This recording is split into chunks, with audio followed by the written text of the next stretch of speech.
Hello and welcome to the Migraine Diaries, a week-by-week account of the making of my game Scotoma and the reason people openly mock me in the street. Now, seeing as the last 2 weeks or so have been fucking bananas for me, this episode is going to be a bit of a grab bag of brief topics. Firstly, and I'm sure most of you won't care, well, all two of you, I did a comedy open mic night slot as my character Chinko, which was the first time I did a solo stand-up, and it went really pretty well.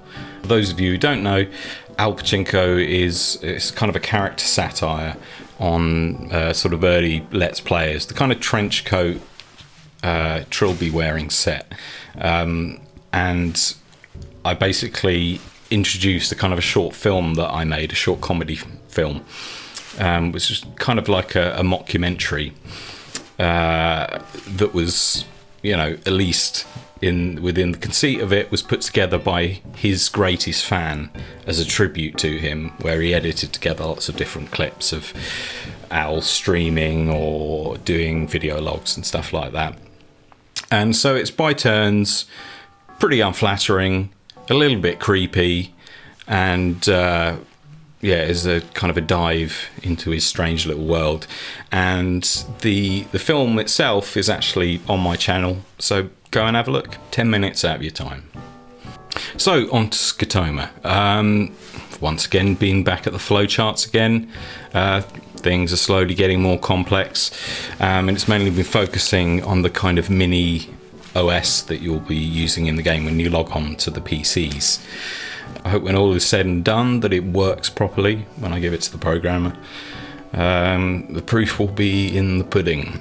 With regard to the PC work, I also assembled a document called Nested Properties, which was just looking at sort of how far you can drill down into the various sort of objects you're able to interact with. The PC, obviously, the desks, sort of everything that could be included in there, the various cupboards and so forth, which has served as a guide as I've gone along. I've also been doing a little bit of work regarding the sort of monsters / creatures you'll be meeting in the game, and sort of both their nature and their appearance. And you know, at some point soon I'm going to try and get a concept artist in.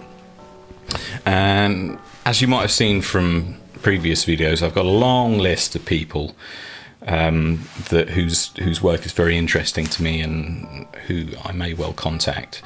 I actually heard an interview on the Utani podcast, which is kind of all things alien and sci-fi, with an interview with Dominic Hailstone, and his work is just fantastic. By the sound of it, he's more on his own tip these days as a writer-director, but man, if I could afford him, that would be amazing. Also, a character compendium, which has helped me place the characters where I want within the timeline spreadsheet that I showed a while ago, and I'm trying to let their sort of motivations drive the sort of machinations of the plot. It's still like either a giant jigsaw, although I'm kind of thinking it's more like a massive plate of spaghetti and you've got to separate everything out, and it's a bit of a nightmare, but I'm getting through it slowly. And along with the creatures, there's also one of the really fun bits, which is the happenings, which are essentially sort of both sort of set pieces and sort of minor scares, which will help ratchet up the tension. And just thinking of like just almost hundreds and hundreds of these has just been an absolute treat.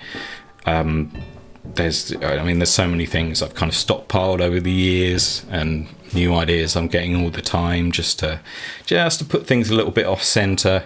Like, for example, I was thinking, as a piece of sound design, in the bathrooms there'll obviously be a certain ambience, but I was thinking about perhaps each time you go into them, or at kind of certain points within the story of the game, just slowly ratcheting up the pitch of it almost unnoticeably. So by the time you get near the end, the bathroom ambience will sound weirdly off kilter in a way you can't quite make sense of unless you've been paying attention.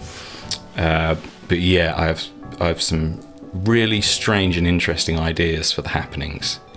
Believe me, it's going to be body horror arama, which isn't a phrase. It's also worth discussing about some of the things that I don't want to be in the game, because as much as the project has been shaped by things that I do want to do, there's also been a huge list of things I want to avoid, particularly things in games that I just really don't wash with me. I'll only go through a few of them because I'd like to address this in a longer video at some point. Firstly, and this is a hard rule, is no fourth wall breaking. I know that's something that's kind of popular at the moment, and it's been quite popular sort of throughout the years here and there. Eternal Darkness is an obvious one, and Metal Gear Solid love to do its bits of fourth wall breaking, but I don't like it. I think it's something that's impressive and perhaps jarring the first time it happens, but it's essentially a cheap trick. It's something that once you've seen it, you'll never fall for it again.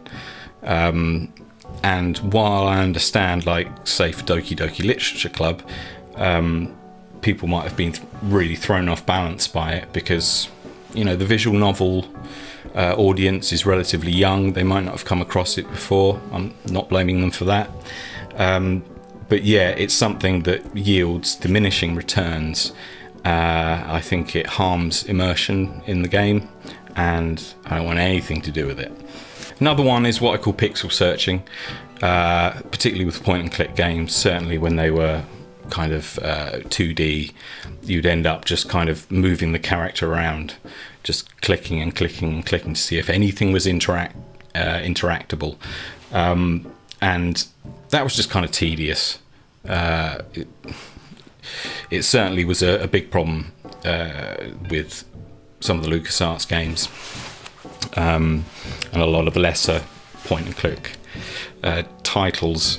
And I would prefer, as soon as you walk in a room, you know what you can interact with. And that's something that's become much more popular anyway in recent years. So that's good. And while I was at EGX Rezzed, I had a look at the way Disco Elysium did it, which had little icons over stuff that you could interact with. And it just takes a lot of nonsense out of it because you can't make everything interactable. So you might as well mark out what it is to save people time. Next is jump scares. I know they're a classic staple of horror, but I think have all come away from a movie thinking that maybe it was overused a bit. And in games, yeah, I mean, that's everywhere, particularly in horror games. I mean, Slender Man was kind of nothing but. Though you do have an example of an effective jump scare, kind of an emergent jump scare, which works really well in Alien Isolation. And I mean, film-wise, the classic jump scare is Exorcist 3, where if you've never seen that, stick in YouTube Exorcist 3 jump scare, and you'll see it builds attention expertly. And if you don't know what's coming, especially within context of the film, it's mighty effective. Another one is weapons, which I think particularly in horror games it will inevitably take away from the kind of feeling of helplessness in front of a malicious opponent. It's just going to take away from that immediately once you gain a sense of control, because I think horror is all about a loss of control. And I mean, certainly in games like probably the more recent Resident Evils, particularly 4 and 5, and Left 4 Dead actually, the fact that you have tons of enemies coming towards you creates a sort of a panic state, which is, it's more terror than horror in a way, which is something I'd like to do a video on. But in this case, I want you to be as helpless as possible, while also being able to kind of get around some things by using your brain. The last one is trying to avoid the player getting stuck. Now that's something that's purely a design problem, and I have some ideas of how to kind of alleviate that, because I think The Witness did it really well by the player being able to go to so many different areas, and if they were having trouble in one area, they just go explore a bit and see what else is out there. And it'd be nice to have at least sort of 2 or 3 paths for players to follow, so at least if they find themselves getting stuck, then they won't feel like, you know, there's purely one different thing to concentrate on, that there's only one path forward. But we'll see. There's a recent game called Detention, which is a Taiwanese horror, I believe, set against the background of a particular period in Taiwanese history, and it's just got the kind of atmosphere to it that makes me feel right at home, which is a strange phrase because it's still very creepy. But I mean, to be honest, if it foreshadows a sort of resurgence in East Asian horror, then then I'm all for it. Okay, let's stop it there. Next time, hopefully more updates on the game, hopefully a topic covered alongside it, but we shall see. Thank you very much.